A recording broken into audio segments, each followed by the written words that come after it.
In this video, we're going to quickly take a look at how you can use Lucid's visual activities for exit tickets.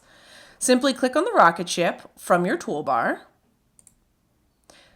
Then come down to the More Categories option and select Education.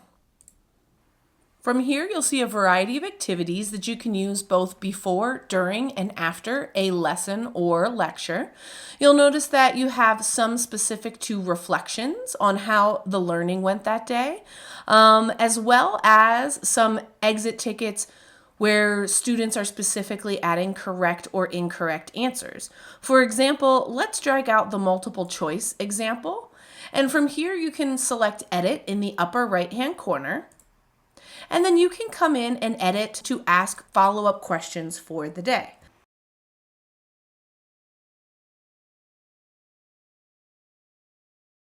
Once you're done filling in all of your questions and answers, you can go ahead and save your changes. Once you've saved your board, there are several ways that you can send it to students.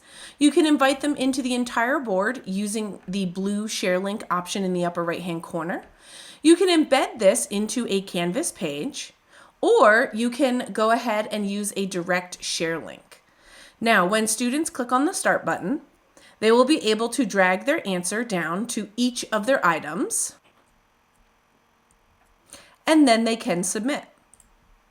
This will then gather all of the results from the different students who have completed the activity, and you can use these results to reflect on how successful your lesson was for the day. If the majority of the students are getting it correct, give yourself a pat on the back, you did a great job. If you're noticing that there's one or two that students are getting incorrect as a whole group, then you know you need to revisit that in your following lessons.